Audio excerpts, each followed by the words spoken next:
In an era where naval dominance defines global power, one class of warship has quietly remained the workhorse of the United States Navy, the Arleigh Burke-class destroyer. But here's the question: why after more than 3 decades is America still building these ships, and even upgrading them into a brand new generation? Today, we'll uncover the story behind the Flight III destroyers, the newest evolution of a legendary warship that refuses to retire, and why its mass production continues even in 2025.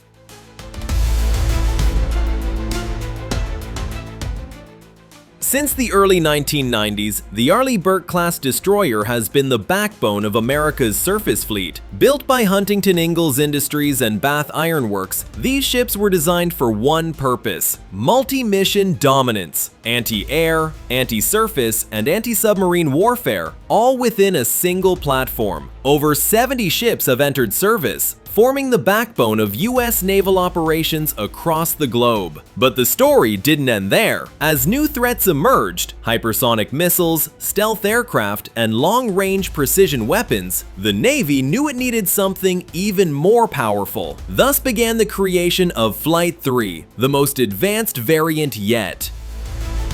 The Flight III Arleigh Burke represents a complete technological leap. Its heart is the AN/SPY-6V1 radar, a next-generation system capable of tracking smaller, faster, and stealthier targets at far greater distances than ever before. Paired with the Aegis Baseline 10 combat system, Flight III destroyers can integrate seamlessly into America's missile defense network, detecting and intercepting threats from aircraft to ballistic missiles. These ships also feature upgraded power systems, cooling capacity, and electrical generation, all preparing for the future of naval warfare, including directed energy weapons like high-energy lasers. Each new destroyer isn't just a ship, it's a floating fortress, a fully networked command center capable of defending entire fleets. So what's happening in 2025? The answer: continuous, large-scale production. Both Ingalls Shipbuilding in Mississippi and Bath Iron Works in Maine are actively constructing multiple Flight III destroyers under a multi-year procurement contract worth over $15 billion. This deal ensures steady production through at least 2027, with several ships being built or fitted out simultaneously, each costing around $2.2 billion. The first Flight III, the USS Jack H. Lucas DDG-125, was delivered in 2023. Now, ships like the USS Lewis H. Wilson Jr. DDG-126 and USS Patrick Gallagher DDG-127 are in advanced stages of construction, while others are already under contract. On average, 2 to 3 new destroyers are completed each year, ensuring America's shipbuilding capability never falls dormant.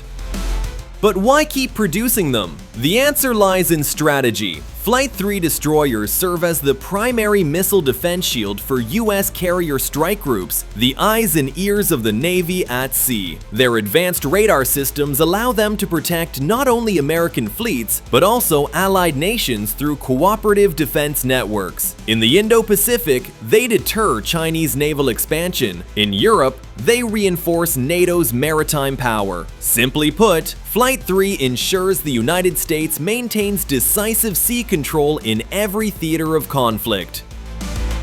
As the world edges closer to a new era of great power competition, America isn't just modernizing its Navy, it's sustaining a continuous line of warships that have proven their worth for decades. The Arleigh Burke Flight III may not be the flashiest new design, but it remains the most reliable, battle-ready destroyer ever built. And its ongoing mass production, it's a clear message to the world: America intends to rule the seas for decades to come. If you enjoyed this deep dive into the US Navy's modern warships, don't forget to like, subscribe, and turn on the bell so you never miss the next episode on the world's most powerful military technology.